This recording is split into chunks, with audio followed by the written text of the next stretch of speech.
हम आपसे कहना चाहते हैं कि लड़ाई लंबी है।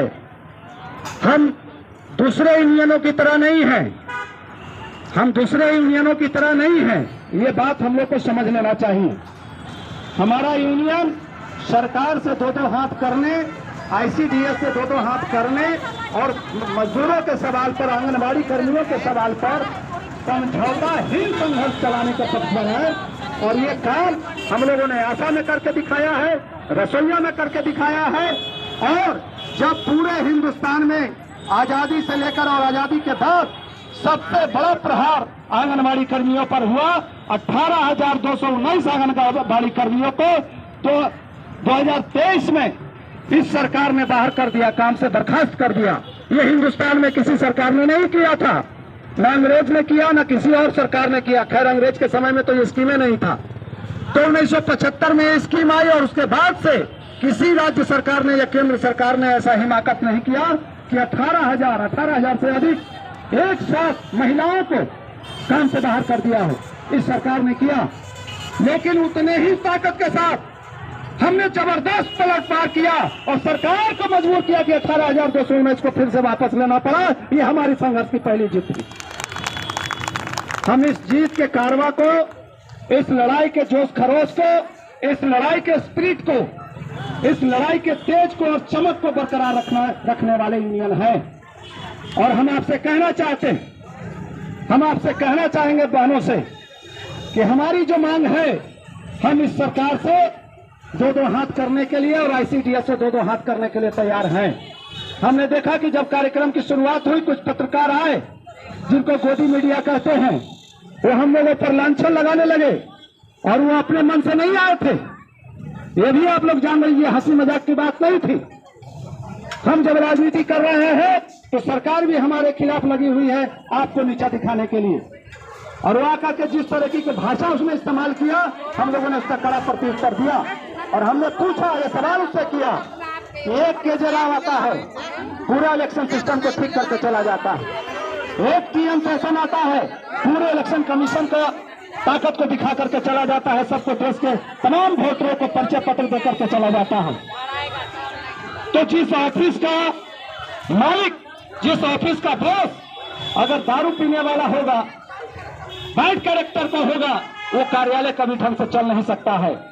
आपने आईसीडीएस को चंदा उगाही का माध्यम बना दिया है। हम इसका भंडाफोड़ करने के लिए यहाँ पर आए हैं। ये जो सीडीपीओ है, महिला पर्यवेक्षिका है, सत्ता में बैठे हुए जो राजनीतिक दल है, उन दलों के लिए आप जान रहे हैं कि चुनावी साल है। और इस चुनावी साल में सिर्फ आंगनबाड़ी सेविका सहायिका को नहीं, बल्कि शिक्षकों को, बल्कि नर्सों को, बल्कि तमाम लोगों को, ऐसे लोगों को जबरन जानबूझ करके गलत सलत पोस्टिंग किया जा रहा है, गलत सलत चिट्ठी दिया जा रहा है। अब एक आदमी एक आदेश के लिए कौन हाई कोर्ट जाएगा? आप लोगों के ऊपर जो एफआरएस का और पोषण ट्रैकर का जो आदेश आईसीडीएस ने जारी किया है, अगर उसको हाई कोर्ट में चुनौती दे दिया जाए तो मैं दावे के साथ कहता हूं कि आईसीडीएस का जो डायरेक्टर है उसको जेल में जाना पड़ेगा, जेल में जाना पड़ेगा। आप मोबाइल नहीं दीजिएगा, नेट नहीं दीजिएगा, पैसा नहीं दीजिएगा और कहिएगा कि पोषण ट्रैकर पर काम नहीं हो रहा है, चेहरा पहचान नहीं हो रहा है और आप उसका मानदेय कटौती कर लीजिएगा। ये आपकी हिमाकत है। अगर आप ये करिएगा, अगर आप प्रतिदिन ये कीजिएगा, तो हम प्रतिदिन बिहार के किसी न किसी ब्लॉक में आपके चुटकी पकड़ करके इसी तरह से हिलाते रहेंगे जैसे आज हमने हिलाने का काम किया। हम छोड़ेंगे नहीं। आप डाल डाल चलिएगा, हम पांच पांच आपको पकड़ेंगे। आप खंड खंड चलिएगा, हम आपको खंड खंड पकड़ेंगे। हम छोड़ेंगे नहीं। हम इस तरह के यूनियन हैं। इसलिए हम आपसे अपील करना चाहते हैं बहनों कि थोड़ा कमर कसा जाए, भावना और चौड़ा किया जाए और हौसले को फौलादी बनाया जाए। यह निर्मम सरकार है। इस सरकार कहने के लिए बहुत है कि हम महिलाओं का क्या करते हैं, फलाना करते हैं, दिमागा करते हैं, लेकिन हमने देखा है, हमने भोगा है, हमने उनकी प्राथमिकता को झेला है कि जब यह सरकार अपने पना पर आती है तो इनका असली चरित्र क्या है हमने देखा है कि 18,219 को आपने बाहर कर दिया और उस अवधि का अभी तक मानदेय भी नहीं दिया। उस अवधि का, हड़ताल अवधि का तो मानदेय नहीं मिला।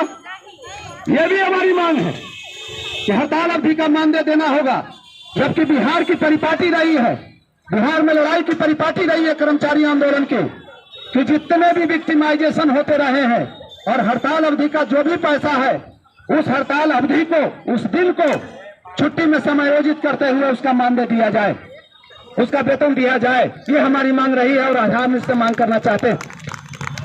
हमारी मांग है इस सरकार से कि एफआरएस को लेकर के, पोषण ट्रैकर को लेकर के, हम पोषण ट्रैकर और एफआरएस नहीं करना चाहते हैं, ऐसी बात नहीं है, लेकिन आपने मोर्चा पर भेज दिया है, नंगे शरीर हथियार छीन लिया है। तो भाई हथियारें नहीं है तो हम लड़ाई किस बात से करेंगे? हमको डंडा नहीं है तो मारे पीटेंगे किसको? तो इसलिए हम आपसे कहना चाहते हैं, चले आइए यहाँ पर, चले ऊपर नीचे करके खड़ी हो जाइए। सबसे नीचे आइए, सबसे नीचे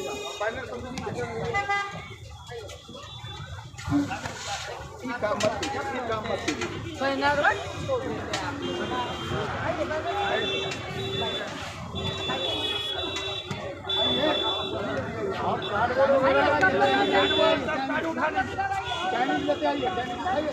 पीछे से आइए, पीछे से आइए, सब लोग खड़ा हुई 5 मिनट के लिए, पीछे से खड़ा हुई 5 मिनट के लिए, चाइनीज लेके आइए,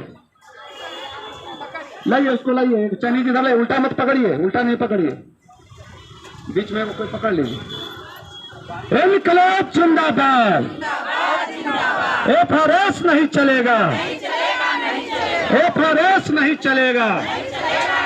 बिहार राज्य आंगनबाड़ी वर्कर्स यूनियन जिंदाबाद, बिहार राज्य आंगनबाड़ी वर्कर्स यूनियन जिंदाबाद, इनकलाब जिंदाबाद, इनकलाब जिंदाबाद। हमारी मांगे पूरी करो, हमारी मांगे पूरी करो, इनकलाब जिंदाबाद। अरे अपना मांग कैसे लोगे, अपना अधिकार कैसे लोगे, अपना हक कैसे लोगे? इनकलाब जिंदाबाद, एक्ट 2 जिंदाबाद, महासंघोप गुट जिंदाबाद। अब मैं IMA हॉल में वो हो रहा है सहारा वाला, चले जाइएगा थोड़ा सा, सहारा वाला मुद्दा है। अब मैं संघ के बिहार राज्य के अध्यक्ष साथी रंजना यादव जी को आमंत्रित करता हूं कि आए और अपनी बात को रख करके इस कार्यक्रम को समाप्त करें, अपनी पूरी बात को रखते हुए। कॉमरेड रंजना जी और आगे भी।